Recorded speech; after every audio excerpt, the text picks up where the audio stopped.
Bonjour Céline. Bonjour Thibaut. Bonjour Jennifer. Bonjour Thibaut. Content de vous revoir. Ah, ça faisait Sur longtemps. ce plateau. Pour la petite histoire, pour ceux qui ne nous connaissaient pas, avant on présentait ensemble Oui, Picardie Matin avec Jennifer. c'est ça. Voilà, qui Vous avez fait partie de la rédaction de France 3 Picardie ici et qui est très touchée par l'autisme, très sensible à ce thème-là. Vous avez créé un blog qui s'appelle Les Baobabs, Les Baobabs sur Internet.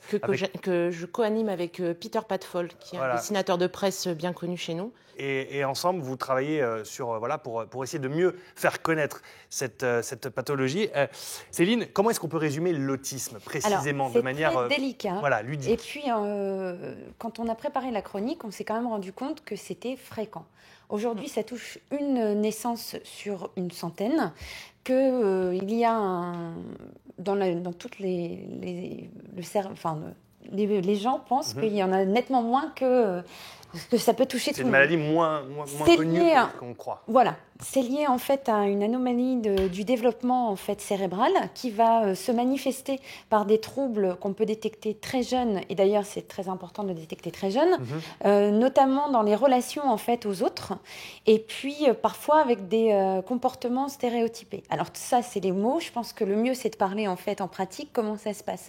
Quand on a préparé la chronique, on parlait un petit peu d'enfants trop sages ou d'enfants dès tout petits qui étaient focalisés ou attirés par les objets, par en fait. certains objets. Comment on détecte, effectivement, Jennifer? Alors C'est quoi déjà, les signaux, l'autisme n'est pas une maladie. Ouais. Ce n'est pas une pathologie, ce n'est pas une maladie mentale, ce n'est pas une maladie même neurologique, parce qu'on ne sait pas exactement d'où ça vient. C'est en fait une façon d'être aux gens, enfin, de ne pas être aux gens.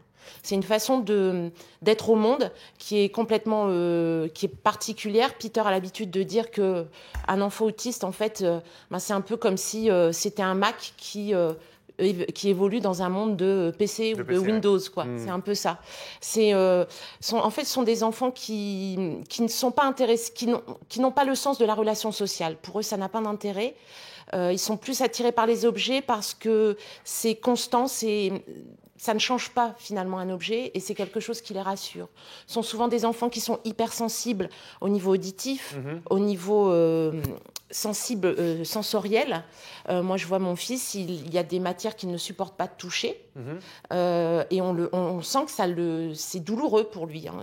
Tout ce qui est doux sur les mains, paradoxalement, ça lui fait... En fait, il y a une hypersensibilité sensorielle. Et chaque enfant a sa façon de vivre son autisme. Chaque enfant, il y a plein de formes d'autisme. En fait, il y a plein de degrés, même si souvent les psychologues n'aiment pas qu'on dise ça, mais il y a plein de degrés d'autisme. Mais il y a quand même des critères qui se retrouvent énormément dans beaucoup d'enfants. Souvent, ce sont des enfants qui sont très sages. Ouais. Quand ils sont tout petits, c'est-à-dire qu'ils ne sollicitent pas l'adulte, ou personne même de toute façon. Donc, ce sont des enfants qui sont très sages, qui pleurent rarement.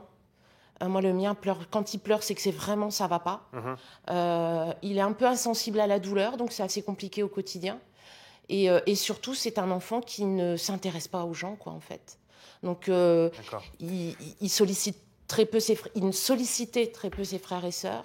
Il était beaucoup plus attiré par la lumière, par exemple. Et moi, c'est ça qui m'a interpellée, en fait, quand il était petit. En France, on a 650 000 personnes atteintes d'autisme. Et ce que disait Céline tout à l'heure, c'est qu'il y a un peu plus de 60% des Français qui pensent qu'il y a seulement 50 000 personnes à peu près en France, au lieu donc de 650 000. C'est dire que l'autisme est très mal connu, finalement, en France. C'est pour ça que ce blog, on va voir quelques images.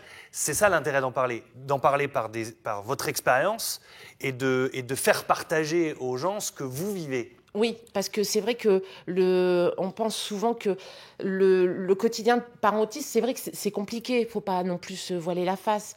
Mais moi, ce que je voulais faire en fait à travers ce blog, je me suis rendu compte qu'à chaque fois que je disais mon fils est autiste, les gens prenaient une tête d'enterrement et c'était mon Dieu, ma pauvre, quoi. Et j'avais envie de leur dire... Il y a tellement de préjugés, de clichés. Parce que c'est méconnu. Parce que c'est méconnu, mais aussi parce qu'il y a toute une culture sur l'autisme qui a longtemps été perçue comme un trouble psychiatrique. Pendant longtemps, les autismes, on les enfermait. Alors que c'est pas du tout ça. Du coup, je me suis dit, mais oui, c'est lourd, mais c'est pas grave. Mon fils est autiste, mais il est pas... il est handicapé, mais comme je dis toujours, comme mon aîné est gaucher, il est tout aussi handicapé. 80% des enfants atteints d'autisme en France ne sont pas scolarisés. Ça montre qu'il y a quand même aussi un problème en France de prise en charge de l'autisme. Céline, comment tout à l'heure, vous disiez, plus c'est détecté tôt, mieux c'est. Ça C'est pour éviter ça ? de toute façon une prise en charge pluridisciplinaire. Il n'y a pas de... On en parlait de tests diagnostiques. Aujourd'hui, le diagnostic va se faire vraiment sur une période d'analyse sur différents... Même 6 mois. Les analyses pour mon fils, ça a duré 6 mois. Les évaluations, on appelle ça des évaluations. Donc c'est vrai que suite à ça, et puis en plus, je pense que toute la difficulté, c'est que le jour où vous avez eu le diagnostic, vous vous êtes retrouvé quand même un petit peu perdu, non ? Parce qu'il n'y a pas de chemin, il n'y a pas de prise en charge réelle, il n'y a pas de médicaments déjà. Non. Ce sont des prises en charge par un peu tout. Moi, ça nécessite vraiment un emploi du temps quand même pour les parents assez conséquent. Et pour l'enfant. Moi, je vois Robinson, il a 3 ans, il a un agenda de ministre. Il a 2 séances de psychomotricité, il a 2 séances de kiné, il a 1 séance de psychologue, il a 1 séance d'orthophonie et il vient d'avoir 3 ans. Et c'est comme ça depuis qu'il a 1 an et demi. Donc le problème aussi du diagnostic tôt, c'est que souvent, moi je sais qu'il a fallu que je me batte pour qu'on le fasse évaluer, parce que quand je suis arrivée dans les structures adaptées, on m'a dit mais attendez, il est trop petit. Oui. Sauf que moi, j'avais cet instinct-là. Je savais très bien, des enfants, j'en avais eu avant, je les avais vus grandir, je savais très bien que quelque chose n'était pas typique chez lui. Donc, il a fallu que je me batte aussi pour que on le fasse évaluer. Ça a duré 6 mois parce qu'effectivement, il y a aussi ce caractère-là d'âge qui fait qu'il faut aussi qu'il grandisse et qu'il apprend à son rythme. Il y a pas mal de réactions sur Facebook. Anne nous demande, bonjour Jennifer, que pensez-vous des mesures annoncées hier ? Alors je ne suis pas au courant des mesures annoncées hier, mais est-ce que... C'est le plan sur l'autisme qui est lancé. Oui, mais on a un retard tellement considérable en France. C'est tellement... parce qu'en plus, on a un retard considérable, vous parlez de la scolarisation. C'est compliqué effectivement de faire scolariser un enfant autiste parce qu'ils ne sont pas détectés assez tôt. Quand un enfant autiste, quand un médecin vous dit non, il faut attendre qu'il ait 5 ou 6 ans, c'est déjà trop tard. Le retard est déjà tellement... Les choses sont tellement installées que ça devient compliqué à déverrouiller. Donc on a du mal à les mettre à l'école. D'accord. On va aller voir Anne-Sophie justement sur Facebook parce qu'il y a eu de nombreuses réactions. J'ai commencé à les lire, Anne-So, mais il y en a trop, donc j'arrive pas. Ah oui, non, mais c'est vrai qu'il y en a beaucoup. On a Dominique qui dit bonjour. Elle a sa fille qui a 4 ans, qui a un retard motrice et un manque de compréhension. En fait, elle n'a que 16 mois pour elle. Elle dit dans sa tête, c'est très dur pour nous à vivre ça tous les jours et ô combien je vous comprends, Jennifer. Il y a Rose qui dit, c'est mal connu en effet parce que c'est assimilé à une déficience intellectuelle et ce qui n'est pas toujours le cas, d'autant plus que certains aspects sont invisibles. Attention, tous les autistes ne sont pas Asperger. Ça aussi, moi, je tiens à le dire. Asperger, c'est une forme d'autisme avec une précocité intellectuelle, mais qui est... on dit souvent qu'Einstein ou que Mark Zuckerberg sont des autistes Asperger. Mais ça, c'est pareil. Quand je disais mon fils est autiste, ah bon, il est Asperger. Non, je n'en sais rien, à vrai dire. Je n'en sais rien. Tous les autistes ne sont pas Asperger. Donc oui, moi le mien il connaît déjà des couleurs et tout ça, mais ça ne veut rien dire. J'ai une réaction là sur Picardie de René qui dit bravo à tous ses parents. On entend toujours les mamans, mais que pensent les papas ? Je sais que c'est souvent les mamans qui sont en premier lieu, mais comment réagissent-ils ? J'imagine que vous partagez ça ensemble en couple. Mais c'est indispensable. Ouais. Surtout que nous c'est une fratrie qui est assez, ils sont 4, et puis les autres ont leurs problèmes aussi à eux, parce que moi j'ai pas fait des enfants. Comme on dit, typique. Et c'est vrai que c'est indispensable d'être entouré, parce que même pour mon fils, c'est indispensable de savoir que tout le monde peut l'aider, en fait, et qu'il a besoin de ne pas...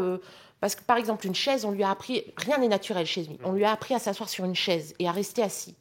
Et je me suis rendu compte qu'en fait, il ne voulait s'asseoir que sur la chaise sur laquelle je lui avais appris à s'asseoir. Oui. Parce que pour lui, une chaise, c'est celle-là, c'est pas une autre.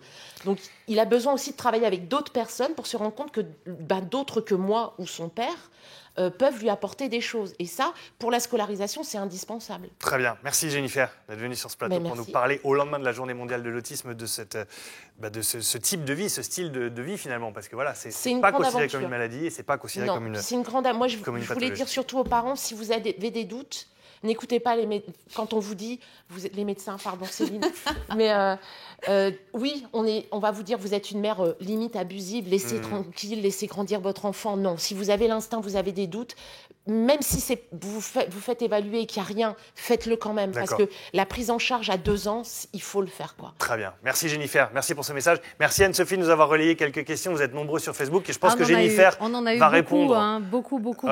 Et puis il y a Jessica de Saint-Quentin, Jennifer, qui tient tiens à nous signaler, j'ai la petite affiche d'ailleurs, que ce samedi, il y a une course qui est organisée pour l'autisme, justement, de 14h à 17h. Donc voilà, c'est un petit rendez-vous auquel vous êtes conviés ce samedi à Saint-Quentin. On compte sur vous. Merci Enso. Jennifer va prendre son clavier et répondre à toutes les réactions sur Internet. N'oubliez pas les baobabs sur Internet, les baobabs sur le site de France 3 et puis ce livre de Pat Fall qui résume en dessin le quotidien c'est ça. Puis c'est surtout enfant, comment se confronter à un enfant autiste quand on n'en a pas l'habitude. Très bien.